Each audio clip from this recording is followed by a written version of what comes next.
I remember the phone call like it was yesterday. The sound of the rotary dial, the anticipation in my chest, those details are etched in my mind. It was just a simple conversation, one of many with Bruce, but it felt special even then. We talked about training, life, and his dreams for the future. He spoke with a passion that was contagious, always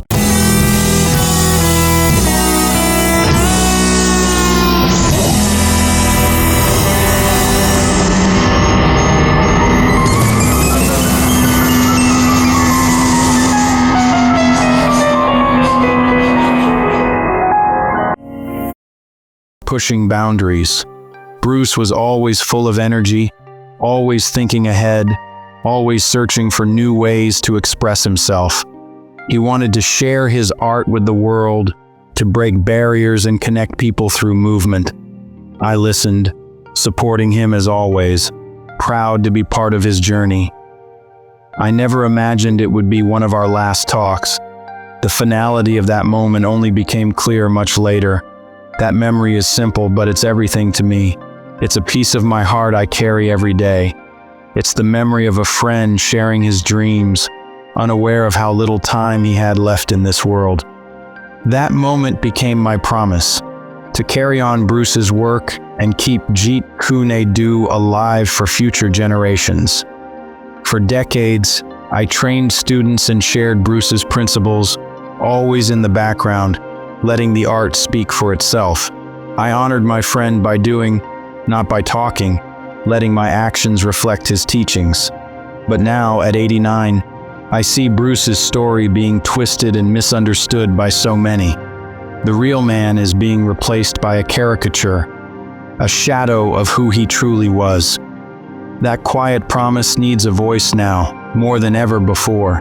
It's not enough to just teach the art. I have to teach the truth about the artist, about the man behind the legend, the memory of that call. Bruce's energy and dreams still fuels me every single day. I feel a duty to correct the record, to make sure the real Bruce isn't lost to a new generation of martial artists. Speaking out isn't my way, but seeing my friend's character distorted forces my hand and gives me strength. I owe it to Bruce, his family, and martial arts history to set the record straight. This story isn't just about fighting, it's about a philosopher, a pioneer, a human being who changed the world. I'm the last living link to that truth, the final witness to those moments. I can't stay silent anymore. The world deserves to know the real story.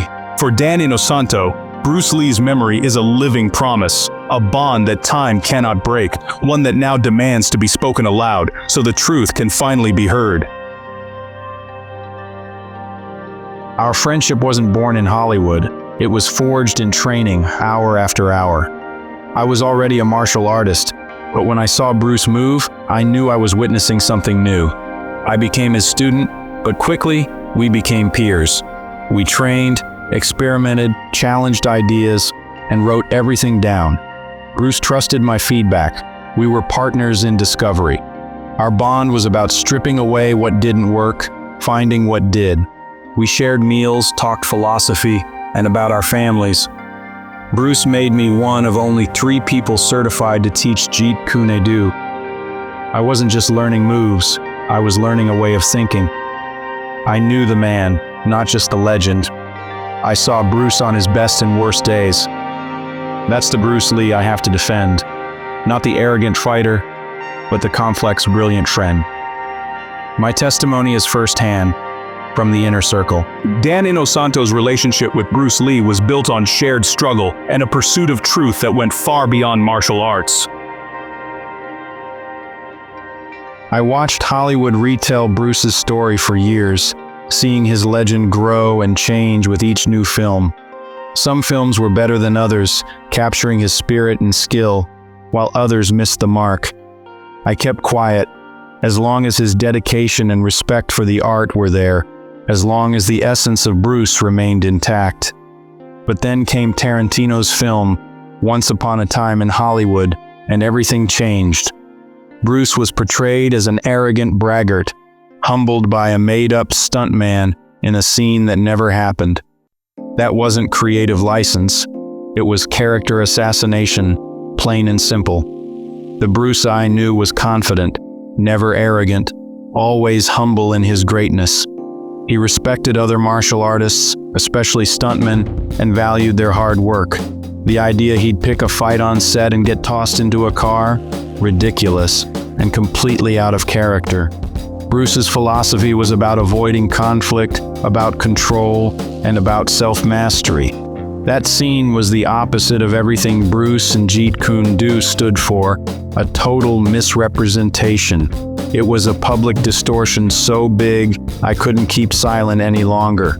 Bruce wasn't here to defend himself, and millions saw that film, believing what they saw was true. My quiet work in the dojo wasn't enough to fight a lie on that scale, not when the world was watching. I had to speak up. It was a matter of honor and of loyalty to my friend. For Dan Inosanto, the Hollywood portrayal crossed a line. It was a betrayal of everything Bruce Lee stood for, and a moment that demanded the truth be told. Dan wasn't alone in how he felt. I run the Bruce Lee Foundation, working to share my father's philosophy. When I saw that film, I was heartbroken. It made my father look like an arrogant stereotype, the opposite of who he was. My father had to fight for every opportunity in a prejudiced Hollywood. This film echoed what he fought against his whole life. Shannon and Dan became united in their mission to correct the record, reminding the world that Bruce Lee was a real person whose memory deserves respect and truth.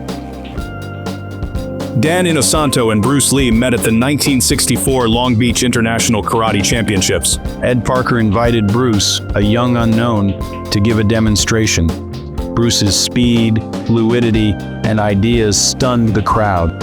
I knew I was looking at the future of martial arts. After the demo, I introduced myself, not as a master, but as a seeker of knowledge. Bruce saw my curiosity and lack of ego.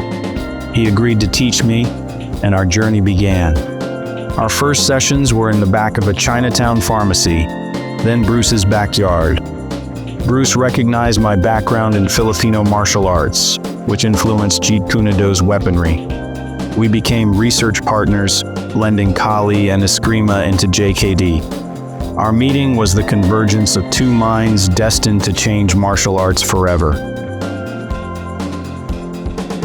Jeet Kune Do is not a style, it's a philosophy, a scientific process. JKD is about intercepting your opponent's attack with your own, focusing on simplicity and efficiency. Bruce was a pragmatist, interested only in what worked in real combat. Together we studied boxing, fencing, Wing Chun, wrestling, and more. Bruce's motto: absorb what is useful, discard what is useless, add what is your own. JKD was a framework for self-discovery. My knowledge of Filipino martial arts became a crucial part of JKD. We adapted Kali and Eskrima principles for empty-hand combat. I wasn't just a student, I was a collaborator. After Bruce's death, I taught JKD concepts alongside the arts that influenced it. I taught the why, not just the how. JKD remains a living, evolving process, just as Bruce intended. When Bruce Lee died in 1973, the world was in shock. I lost my teacher and closest friend. I honored him by teaching, not seeking fame. I opened the Inosanto Academy in my garage, focused on preserving JKD's integrity. For 5 decades, I trained thousands, always deferring to Bruce. I expanded on JKD's principles, introducing Filipino martial arts to the world. Through humility and loyalty, Dan Inosanto built a legacy intertwined with Bruce Lee's, a testament to a friendship that transcended death. For nearly 50 years, Dan Inosanto upheld his promise in quiet dignity, carrying the weight of his responsibility with unwavering commitment. So why speak out now, after all these years of silence and reflection? The Hollywood controversy was a tipping point, a stark reminder of how easily history can be rewritten or distorted by those with their own agendas. Dan realized the truth must be defended, especially when the person at the center can't speak for themselves or set the record straight. I'm thinking about the future and what will be left behind for those who come after us. I see a new generation learning about Bruce from memes and movies, not his real story or the lessons he truly lived by. I want to leave a clear first-hand account for future generations so they can understand the man behind the legend.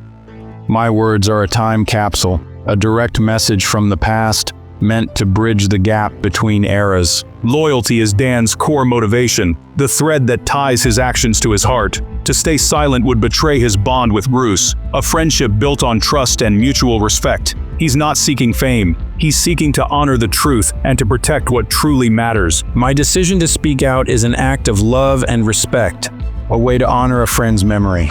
Legends are built on real lives, not just stories or rumors.